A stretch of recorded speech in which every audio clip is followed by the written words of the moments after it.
Tanpa almarhum ayah seperti Oh iya, wah itu ya luar biasa ya. Tak terasa, masya Allah, waktu begitu cepat berlalu. 2 tahun yang lalu, almarhum ayah saya meninggal dunia. Allahumma firlahu warhamhu wa'afi wa'fanhu. Semoga Allah mengampuni dosa-dosa beliau dan semoga Allah mengampuni dosa orang tua kita semua yang telah kembali kepada Allah Subhanahu wa taala. Itu yang buat saya di satu sisi sedih, satu sisi bersyukur. Sedihnya karena udah nggak bisa lagi bersama dengan ayah saya. Kedua, bersyukurnya karena saya dan keluarga masih diberikan kesempatan oleh Allah Subhanahu wa taala untuk bisa menjalankan Ramadan di mana ayah udah nggak bisa lagi. Tapi kami selalu percaya bahwa akan ada, ini soal waktu kok, nanti juga kembali lagi sama-sama di syurga Allah. Jadi dibilang nggak lengkap ya, pastinya nggak lengkap. Biasanya karena papa orang Jawa, ada tradisi kita sungkeman sebetulnya. Namun tradisi ini berkurang personilnya, sehingga di Lebaran ini kita akan datang ke rumah ibu ya, dan sungkemannya sama ibu saja tanpa papa gitu. Tapi insya Allah lah akan ketemu lagi sama papa insya Allah. ziarah makam.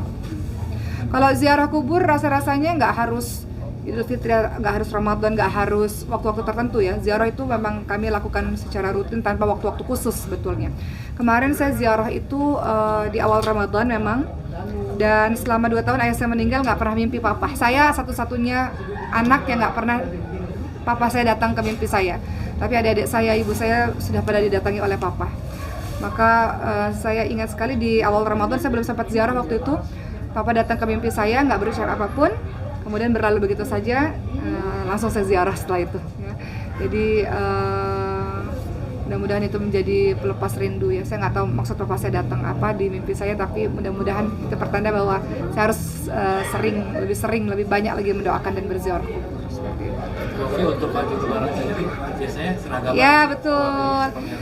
Untuk baju lebaran kami memang nggak beli secara khusus ya, karena memang kita jualan baju ya. Kita jualan baju. Tadi kan yang dibagi-bagi itu jualan kita sendiri gitu. Jadi kita punya produksi baju, jualan baju sendiri. Intinya adalah memang lebaran itu memang sudah disiapkan lah baju-baju yang seragam gitu ya, supaya ketika itu kan momentum setahun sekali ya, ketika di foto tuh bagus. Setiap lebaran tuh ada foto-foto. Kemarin foto sama papa, 2 tahun yang lalu foto sama papa tuh seragaman. Nah, tahun ini ya kita akan seragaman, sudah disiapkan baju-bajunya. Biasanya yang nyiapin baju-baju tuh saya. Jadi saya nyiapin baju untuk keluarga saya, untuk keluarga Ricis, untuk keluarga Bunda Cindy, karena kita seragaman semuanya gitu. Tapi mengalami kesulitan gak sih rempong sendiri gitu kak? Enggak lah, kalau baju apakah kesulitan atau enggak, karena kita memang punya baju sendiri kan. Artinya jualan baju kan, kita ini berdagang ya teman-teman semua ya. Jadi baju dari produksi kita sendiri aja. Tahun ini warna apa? Tahun ini warna apa ya? Nggak tahu deh, belum dipastikan warna apa, tapi sudah ada beberapa warna. Tapi yang jelas kita sudah tahu nanti nanti hari raya Idul Fitri setelah kami dari pesantren, biasanya adik-adik semuanya juga di pesantren membersamai dengan anak-anak santri. Berikutnya kita akan ke rumahnya ibu, dan adik-adik saya semua berkumpul semua di rumah ibu, dan hari pertama itu memang di rumah ibu aja. Berarti nggak ada tradisi pulang kampung Mudik-mudik gitu. Kita pulang kampung nggak ada, karena adik-adik saya semuanya ada di sini, ibu saya semua di sini. Jadi nggak ada tradisi mudik ke mana-mana. Kampung halaman ibu di Palembang, kampung halaman papa di Brebes, Jawa Tengah sebetulnya. Hanya saja keluarga inti semuanya sudah di Jakarta. Jadi paling kami ke rumah ibu, semua berkumpul ke rumahnya ibu. Semua di Jabodetabek kan tinggalnya. Jadi ketika dulu kami saling berpisah-pisah, karena satu kuliah di sana, satu kuliah di sini, satu bekerja di sana, satu bekerja di sini. Sekarang Allah anugerahi kami kebersamaan lah, alhamdulillah. Jadi karena kami tahu bahwa kami punya ibu yang tinggal satu, jadi mau banyak menghabiskan waktu bersama dengan ibu. Nanti sekitar tanggal 26 ya, beberapa hari setelah Lebaran, saya dan keluarga kita akan menuju ke, insya Allah ke Uzbekistan bersama dengan para jamaah. Dilanjutkan nanti akan perjalanan ke Turki bersama dengan para jamaah. Jadi saya pikir ini rezeki dari Allah ya, dengan membersamai para jamaah kita bisa berangkat bersama-sama gitu. Ajak anak-anak juga nggak sih? Oh iya, kalau ke Uzbekistan pasca Ramadan, kami sengaja berangkatnya itu beberapa hari setelah Hari Raya Idul Fitri, karena kami harus bersama dengan santri yang nggak pulang kampung. Jadi anak-anak semuanya ikut, tapi mungkin Sulaiman nggak ikut dulu. Nanti di trip berikutnya Sulaiman akan bersama-sama dengan kami lagi insya Allah. Karena kan Sulaiman kemarin alhamdulillah sehat dalam perjalanan umroh. Itu Masya Allah ya, kalau Allah sudah berkehendak Kalau kata dokter atau kata artikel apa gitu ya, tapi kalau Allah berkehendak nggak ada yang nggak mungkin. Sulaiman sehat, Sulaiman bisa jalan, masya Allah. Namun untuk Ramadan hari Raya Idul Fitri, perjalanan ke Uzbekistan nanti Sulaiman nggak ikut dulu biar dia istirahat. Nanti perjalanan menuju ke Turki, karena saya ada bawa jemaah juga ke Turki, insya Allah Sulaiman bisa ikut kembali. Tapi mungkin yang repot sekarang karena ART ataupun suster udah pada pulang kampung kan. Jadi itu cukup dengan 4 orang anak, alhamdulillah ya, dinikmati luar biasa. Makanya ceramah-ceramahnya udah nanti dulu karena fokus dengan anak-anak gitu. Tapi kalau Sulaiman sendiri tipe kalau anak yang susah ditinggal atau gampang sih Kak? Sulaiman anak yang nggak rewel sebetulnya, hanya saja kan Sulaiman tiap hari ada minum obat, Sulaiman tiap hari ada suntik, Sulaiman tiap hari harus ada terapi yang dijalankan. Jadi itu yang rutinitas itu yang nggak bisa lepas dari Sulaiman. Kalau orang-orang di rumah pulang kan berarti saya harus full dengan anak-anak gitu. Bun, kalau boleh tahu ART nggak ada, apa nih yang paling direpotkan? Repot nggak kak? ART kan nggak ada gitu.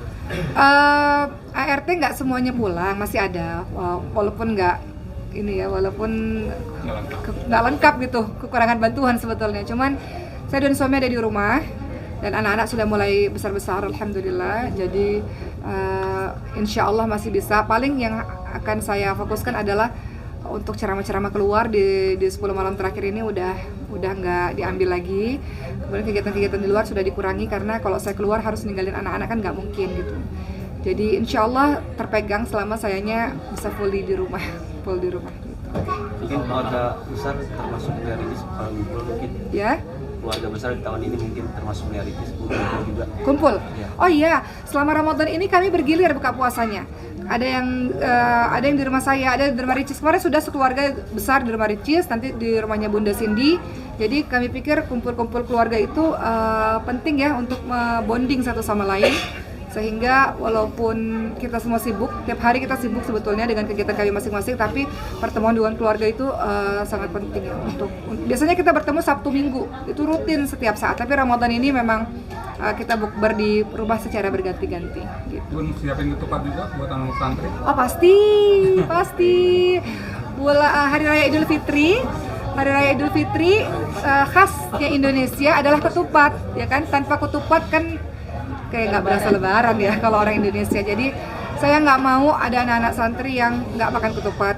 Saya nggak mau ada anak-anak santri yang nggak makan opor dan sebagainya. Nggak mau. Mau kita sama-sama semuanya. Jadi nggak boleh ada sedih di hari lebaran. Nggak boleh ada kekurangan makanan. Santri yang nggak pulang ada 100 kurang lebih ya. Kurang lebih ada 100 santri yang nggak pulang. Jadi nggak boleh ada orang sedih di hari lebaran. Nggak boleh. Nggak boleh ada orang yang kesepian di hari lebaran. Semua harus senang-senang. Semua harus makan-makan. Mungkin alasan dari anak-anak santri tidak pulang itu karena apa sih? Alasan anak-anak santri nggak pulang, pertama nggak ada biaya. Kan kalau pulang kampung kan ada biaya yang harus dikeluarkan. Jadi rata-rata alasan mereka emang karena nggak ada biaya. Kalau semuanya ada biaya pasti pada pilih pulang kampung. Oke, memaknai Ramadan di tahun ini seperti apa? Hikmahnya? Memaknai Ramadan tahun ini, Masya Allah ya. Ramadan tahun ini adalah beberapa tahun belakangan ini saya pribadi bertemu dengan berbagai macam sahabat yang sudah berpulang kembali kepada Allah. Berbagai macam kematian itu di beberapa tahun belakangan ini hadir dalam kehidupan kami. Ayah saya udah nggak ada, kemudian sahabat saya di kampus ya juga tiba-tiba beliau ada kecelakaan sehingga nggak ada. Anaknya temannya Sulaiman juga nggak ada, dan banyaklah teman-teman yang nggak ada. Jadi orang kembali kepada Allah itu nggak harus sakit parah dulu atau nggak harus tua dulu, bisa kapanpun Allah panggil. Jadi memaknai Ramadan kali ini, walaupun saya bukan sempurna ya teman-teman, saya banyak salahnya, banyak kurangnya, banyak lalainya, tapi berharap kepada Allah semoga Allah mengampuni dosa-dosa saya. Saya mau jadi orang baik kok teman-teman semua, sama kayak teman-teman kan, kita mau jadi orang baik, mau kembali kepada Allah tuh dalam keadaan baik supaya bisa ketemu sama orang yang kita cintai di surga Allah. Jadi momentum Ramadan kali ini momentum mau jadi orang yang lebih baik. Syahrul Ramadan, syahrul tarbiyah, bulan pendidikan ya, untuk jadi yang lebih baik. Syahrul Ramadan, syahrul sabar, bulan kesabaran, supaya bisa jadi ibu yang lebih sabar, istri yang lebih sabar, orang yang lebih sabar, gitu. Mendapat ujian-ujian Allah tuh lebih sabar, gitu. Seperti itu. Bulan pendidikan untuk saya, bulan kesabaran untuk saya, bulan momentum untuk jadi orang yang saya pengen jadi orang lebih baik teman-teman semua.